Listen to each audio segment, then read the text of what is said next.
Ag plus NH3 gives AgNH3 positive, इसका equilibrium constant दे रखा है। फिर AgNH3 पॉजिटिव का अमोनिया के साथ रिएक्शन कराया, AgNH3 ट्वाइस पॉजिटिव। आपसे बोल रहा है find the formation constant of AgNH3 twice positive.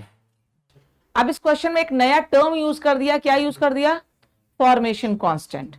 ये आपके एग्जाम में आया हुआ क्वेश्चन है, पहले तो ये समझ लो, ये ओरिजिनल क्वेश्चन है, एग्जाम में पूछा हुआ। कभी कभी ऐसा होता है कि एग्जाम में कोई टर्म ऐसा आ जाता है जो हमने पहले ना सुना हो, इस बात के लिए प्रिपेयर हुई। इस क्वेश्चन में मैं ये बताना चाह रही हूँ आपको, मल्टीप्लीकेशन डिवीजन तो अलग बात है। तो आपसे यहाँ पे एक टर्म आ गया, क्या? फॉर्मेशन कांस्टेंट, जो हो सकता है आपने पहले ना सुना रहा होगा, या ऐसा कोई और टर्म आपके एग्जाम में अपीयर हो जाए जो आपने नहीं सुना है। समझ रहे हो?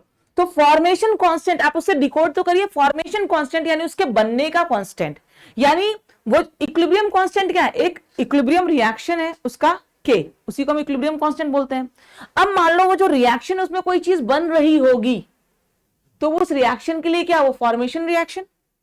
जो चीज बन रही है उसके लिए क्या है? वो फॉर्मेशन का रिएक्शन है। जैसे मान लो आपसे बोला जाए A plus B gives C, तो भाई इस रिएक्शन के लिए जनरल हम एक्सप्रेशन क्या बोलेंगे? के।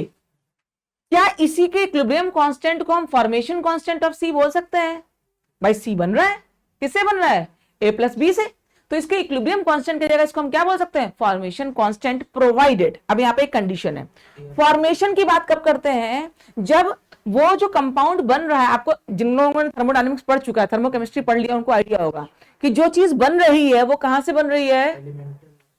Starting from the native form, starting from the native form से बन रहा है? तो जो बनता है उसको हम क्या बोलते हैं? फॉर्मेशन, इक्वेशन ऑफ फॉर्मेशन, है ना? अब ध्यान समझना, आपसे पूछ रहा है इसका फॉर्मेशन कांस्टेंट, मतलब इसको बनाना है, इसको बनाना है। अब ये अगर आपको बनाना है तो इसको बनाने के लिए आपके पास जो डाटा दिया है उसमें सबसे बेसिक चीजें क्या हो सकती हैं जिससे आप ये बना सकते हो? डाटा में तो यही दो चीज दी है, तो एक तो आप क्या ले सकते हो? Ag प्लस, और दूसरा क्या ले सकते हो? अमोनिया। यही दो सबसे बेसिक चीज मिल सकती है आपको from the given data, isn't it?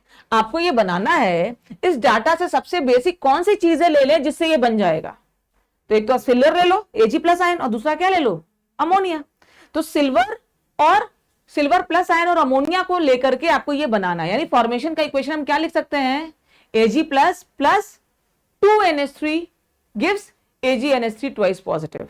ये हमारा फॉर्मेशन का इक्वेशन बन जाएगा, है ना? तो formation constant is Ke for the reaction when any compound is form from the basic element और कंपाउंड, है ना? जो सबसे बेसिक एलिमेंट या कंपाउंड है उससे अगर कोई कंपाउंड बनता है तो उसको हम क्या बोलते हैं? बेसिक मतलब क्या? बेसिक मतलब एसिड बेस वाला नहीं, सिंपलेस्ट। समझ में आई बात? सबसे सिंपल एलिमेंट या कंपाउंड से जब कोई कंपाउंड बनता है तो उस समय जो उसका इक्विलिब्रियम कांस्टेंट होगा उसको हम क्या बोलेंगे? Formation constant. समझ आई बात? अब देखना, ये बनाना है आपको, ये जो गिवन डाटा है इससे ढूंढ के लाना है। तो इसको बनाने के लिए इस गिवन डाटा में सबसे सिंपलेस्ट फॉर्म कौन सा है? Ag प्लस, और अगर NH3 भी लाना है तो सबसे सिंपलेस्ट फॉर्म कौन सा है? NH3। मतलब आपको एक्चुअली जो इक्वेशन चाहिए वो क्या चाहिए? Ag प्लस का 2NH3 के साथ रिएक्शन कराना होगा और आपको क्या बनाना होगा? AgNH3 twice positive. अब समझना, क्या ये इक्वेशन इन दोनों रिएक्शन से आ सकता है? कैसे आएगा? इन दोनों रिएक्शंस को ऐड करके।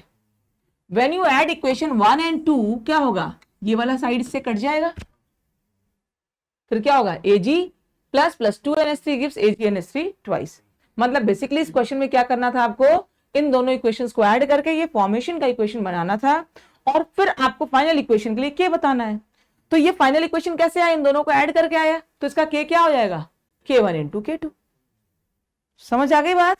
इसका K हो जाएगा K1 into K2। So your answer will be B option. समझ आ गई क्या बात?